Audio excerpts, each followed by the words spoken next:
السلام علیکم reviews planet میں آپ کا خوش آمدید۔ آج میں اینگن انتان کی نئی آنے والی ایک شاندار سیریز کے بارے میں بات کروں گا جس کا نام ہے باربروسلار۔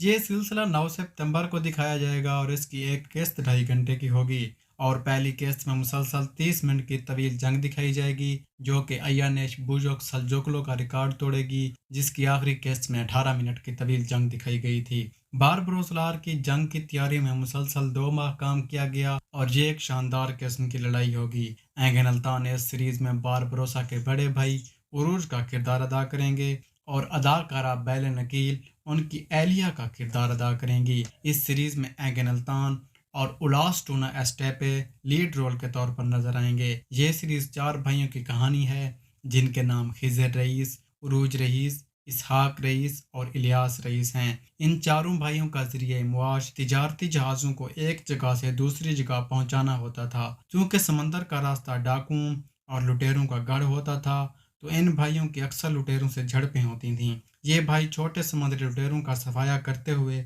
تھوڑے سے عرصے میں ہی اتنے طاقتور بن گئے کہ یہ بحیرہ روم کے کئی جزیروں پر قابض ہو گئے تھے۔ ان بھائیوں کی ایک عادت تھی کہ یہ صورتحال کے مطابق اپنے جہازوں پر اس ریاست کا جھنڈا لہراتے تھے جو یونان کے جزیروں میں سب سے طاقتور ہوتا تھا۔ ایک دن یونان کے ایک جزیرے رہوڈس کی فوج نے ان چاروں بھائیوں کے سمندری قافلے پر حملہ کر دیا۔ اس حملے میں خضر اور الیاس بھاگ گئے جبکہ اسحاق قتل ہوا اور عروج گرفتار ہو گیا۔ عروج تھوڑے ہی عرصے میں رہوڈس فوج کی قید سے بھاگ کر مصر پہنچ گیا۔ اس وقت مصر پر مملوک سلطنت تھی، یہاں کے باشندے نسلاً طور پر ترک ہی تھے۔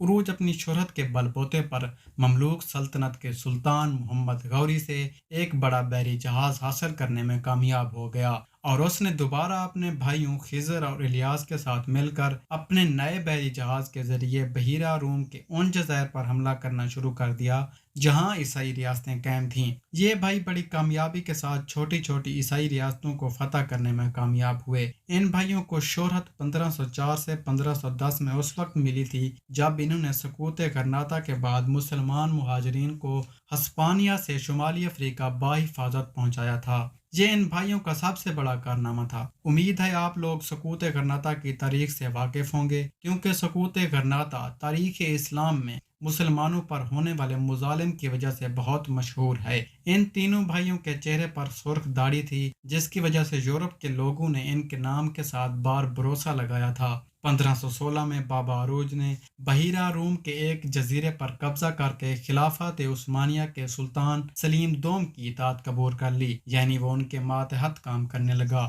بابا عروج بحیرہ روم کے ساحل پر موجود تمام عیسائی علاقوں کو فتح کرنا چاہتے تھے، لیکن 1518 میں ہسپانیہ نے صلیبی اتحاد قائم کر کے ان تینوں بھائیوں کو بہت بری طرح پسپاں کر دیا تھا۔ یہ اتنی خون ریزی کی جنگ تھی کہ اس اتحادی فوج سے جنگ کے دوران بابا عروج اور ان کا بھائی اسحاق شہید ہو گئے تھے۔ اپنے بھائیوں کے شہید ہونے کے بعد خضر باربروسا نے اپنے بھائیوں کے مشن کو جاری رکھا۔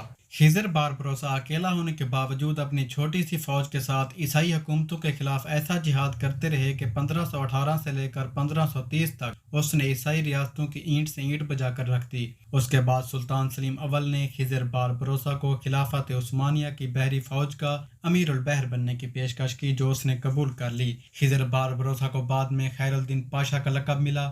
مجھے امید ہے کہ یہ انشاءاللہ ایک مضبوط اور مشہور سیریز ہوگی۔ اگر ویڈیو اچھی لگی ہے تو اسے لائک کریں اور چینل کو زیادہ سے زیادہ سبسکرائب کریں۔